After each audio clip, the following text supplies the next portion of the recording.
जब हनुमान जी ने सत्यभामा, गरुण और सुदर्शन चक्र का घमंड चूर किया। एक बार सुदर्शन चक्र को स्वयं की शक्ति पर अभिमान हो गया था और भगवान श्री कृष्ण ने उनके अभिमान को दूर करने के लिए श्री हनुमान जी की सहायता ली थी। सुदर्शन चक्र को ये अभिमान हो गया था कि उसने इंद्र के वज्र को निष्क्रिय किया था। वो लोकालोक के अंधकार को दूर कर सकता है। भगवान श्री कृष्ण अंततः उसकी ही सहायता लेते हैं। भगवान अपने भक्तों का सदा कल्याण करते हैं, इसलिए उन्होंने हनुमान जी का स्मरण किया। तत्काल हनुमान जी द्वारिका आ गए। जान गए कि श्री कृष्ण ने क्यों बुलाया है। श्री कृष्ण और श्री राम दोनों एक ही हैं। वो ये भी जानते थे, इसलिए सीधे राजदरबार नहीं गए, कुछ कौतुक करने के लिए उद्यान में चले गए। वृक्षों पर लगे फल तोड़ने लगे, कुछ खाए, कुछ फेंक दिए, वृक्षों को उखाड़ फेंका, कुछ को तोड़ डाला तथा वाटिका को वीरान बना दिया।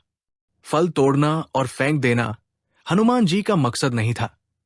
वो तो श्री कृष्ण के संकेत से कौतुक कर रहे थे। बात श्री कृष्ण तक पहुंची। किसी वानर ने राजोद्यान को उजाड़ दिया है। श्री कृष्ण ने सेनाध्यक्ष को बुलाया। कहा, आप सेना के साथ जाए तथा उस वानर को पकड़ कर लाएं। श्री कृष्ण मन ही मन मुस्करा रहे थे।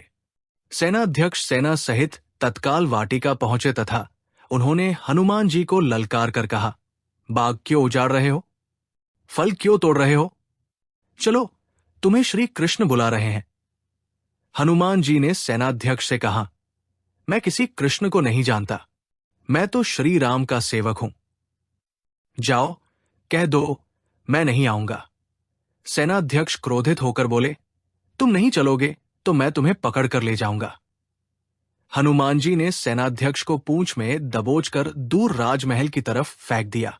सेनाध्यक्ष ने दरबार में पहुंचकर भगवान को बताया, वो कोई साधारण वानर नहीं है, मैं उसे पकड़कर नहीं ला सकता।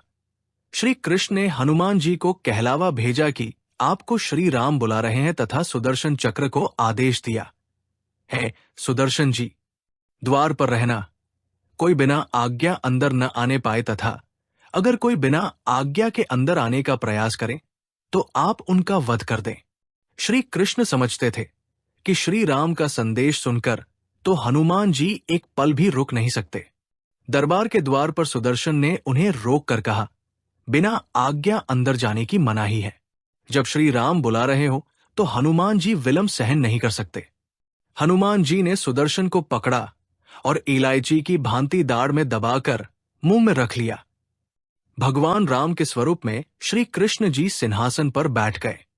सिंहासन पर बैठे श्री राम को देखकर हनुमान जी श्री कृष्ण के चरणों में नतमस्तक हो गए।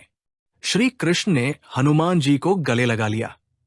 श्री कृष्ण ने हनुमान जी से पूछा, हनुमान, तुम अंदर कैसे आ गए? किसी ने रोका नहीं? हनुमान जी ने उत्तर दिया, रोका था भगवन सुदर्शन ने।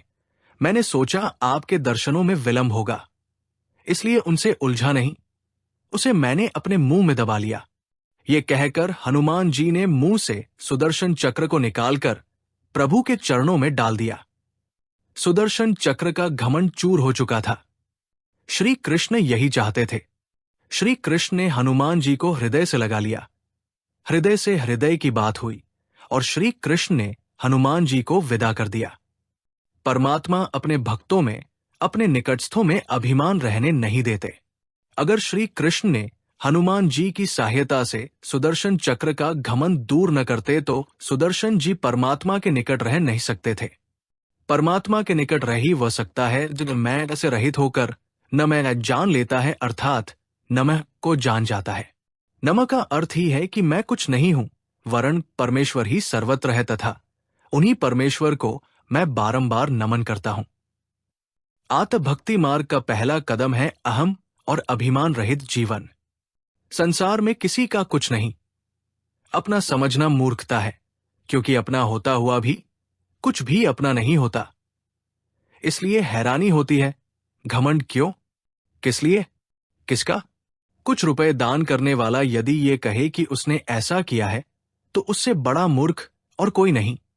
और ऐसे भी है जो हर महीने लाखों का दान करने हैं, लेकिन उसका जिक्र तक नहीं करते, न करने देते हैं। वास्तव में जरूरतमंद और पीड़ित की सहायता ही दान है, पुण्य है। ऐसे व्यक्ति पर सरस्वती की सदा कृपा होती है। पर क्या किया जाए, देवताओं तक को अभिमान हो जाता है और उनके अभिमान को दूर करने के लिए परमात्मा को ही कोई उपाय करना पड़ता है। गरुड़, सुदर्शन चक्र तथा सत्यभामा को भी अभिमान हो गया था और भगवान श्री कृष्ण ने उनके अभिमान को दूर करने के लिए श्री हनुमान जी की सहायता ली थी। श्री कृष्ण ने अपनी पत्नी सत्यभामा को स्वर्ग से पारिजात लाकर दिया था और वो इसीलिए अपने आप को श्री कृष्ण की अत्यंत प्रिया और अति सुंदरी मानने लगी थी। सुदर्शन चक्र को यह अभिमान हो गया था कि उसने इंद्र के वज्र को निष्क्रिय किया था। वो लोकालों के अंधकार को दूर कर सकता है। भगवान श्री कृष्ण अतंत उसकी ही सहायता लेते हैं। गरुड़ भगवान कृष्ण का वाहन था। वो समझता था, भगवान मेरे बिना कहीं जा ही नहीं सकते, इसलिए कि मेरी गति का कोई मुकाबला नहीं कर सकता। भगवान अपने भक्तों का सदा कल्याण करते हैं, इसलिए उन्होंने हनुमान जी का स्मरण किया। तत्काल हनुमान जी द्वारिका आ गए। जान गए कि श्री कृष्ण ने क्यों बुलाया है। श्री कृष्ण और श्री राम दोनों एक ही हैं, वो ये भी जानते थे। इसीलिए सीधे राजदरबार नहीं गए, कुछ कौतुक करने के लिए उद्यान में चले गए। वृक्षों पर लगे फल तोड़ने लगे, कुछ खाए, कुछ फेंक दिए, वृक्षों को उखाड़ फेंका, कुछ तो तोड़ डाला, बाग वीरान बना दिया। फल तोड़ना और फेंक देना हनुमान जी का मकसद नहीं था। वो तो श्री कृष्ण के संकेत से कौतुक कर रहे थे। बात श्री कृष्ण तक पहुंची। किसी वानर ने राजोद्यान को उजाड़ दिया है, कुछ किया जाए। श्री कृष्ण ने गरुड़ को बुलाया, कहा, जाओ, सेना ले जाओ, उस वानर को पकड़ कर लाओ।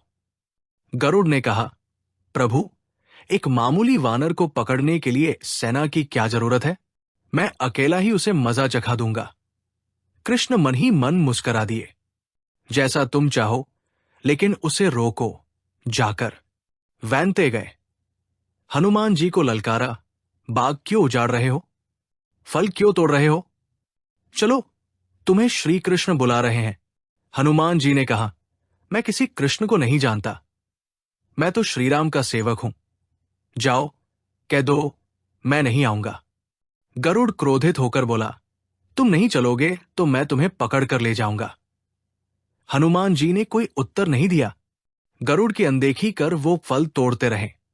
गरुड़ को समझाया भी, वानर का काम फल तोड़ना और फेंकना है, मैं अपने स्वभाव के अनुसार ही कर रहा हूं। मेरे काम में दखल न दो। क्यों झगड़ा मोल लेते हो? जाओ, मुझे आराम से फल खाने दो। गरुड़ नहीं माना। तब हनुमान जी ने अपनी पूंछ बढ़ाई और गरुड़ को दबोच लिया। उसका घमंड दूर करने के लिए कभी पूंछ को ढीला कर देते, गरुड़ कुछ सांस लेता, और जब कसते तो गरुड़ के मानो प्राण ही निकल रहे हो। हनुमान जी ने सोचा, भगवान का वाहन है, प्रहार भी नहीं कर सकता, लेकिन इसे सबक तो सिखाना ही होगा। पूंछ को एक झटका दिया और गरुड़ को दूर समुद्र में फेंक दिया।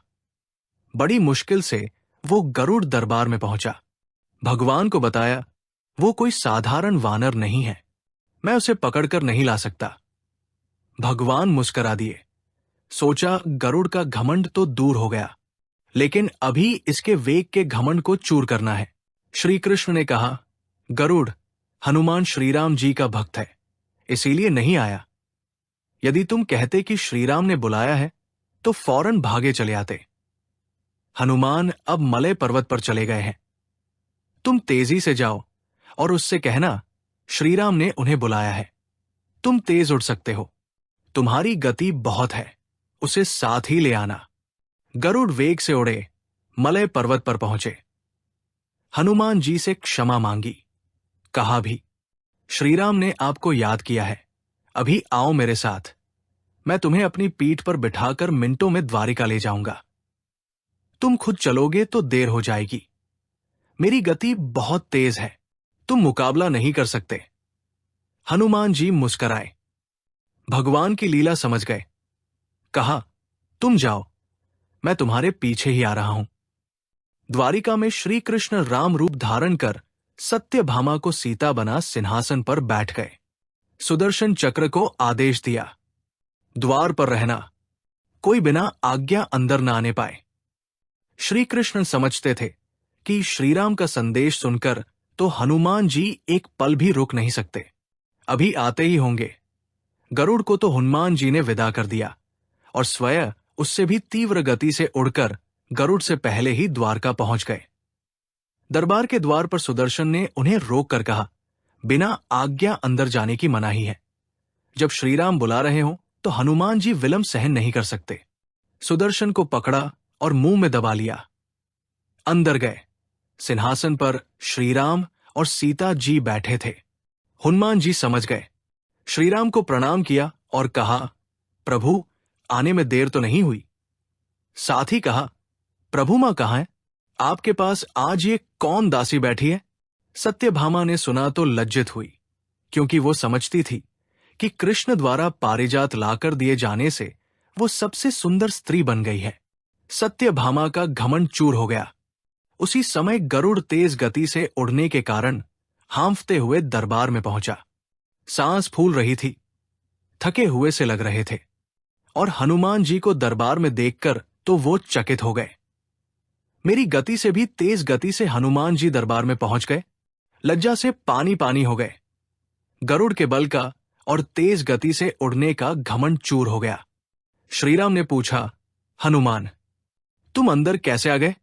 किसी ने रोका नहीं? रोका था भगवन सुदर्शन ने। मैंने सोचा आपके दर्शनों में विलंब होगा, इसलिए उनसे उलझा नहीं। उसे मैंने अपने मुंह में दबा लिया था। और ये कहकर हनुमान जी ने मुंह से सुदर्शन चक्र को निकालकर प्रभु के चरणों में डाल दिया। तीनों के घमंड चूर हो गए। श्री कृष्ण यही चाहते थे। श्री कृष्ण ने हनुमान जी को गले लगाया। हृदय से हृदय की बात हुई और उन्हें विदा कर दिया। परमात्मा अपने भक्तों में, अपने निकटस्थों में अभिमान रहने नहीं देते। श्री कृष्ण सत्यभामा, गरुड़ और सुदर्शन चक्र का घमंड दूर न करते तो परमात्मा के निकट रह नहीं सकते थे। और परमात्मा के निकट रह ही वह सकता है जो मैं और मेरी से रहित है। श्रीराम से जुड़े व्यक्ति में कभी अभिमान हो ही नहीं सकता। न श्रीराम में अभिमान था, न उनके भक्त हनुमान में। न श्रीराम ने कहा कि मैंने किया है और न हनुमान जी ने ही कहा कि मैंने किया है। इसलिए दोनों एक हो गए, न अलग थे, न अलग रहे।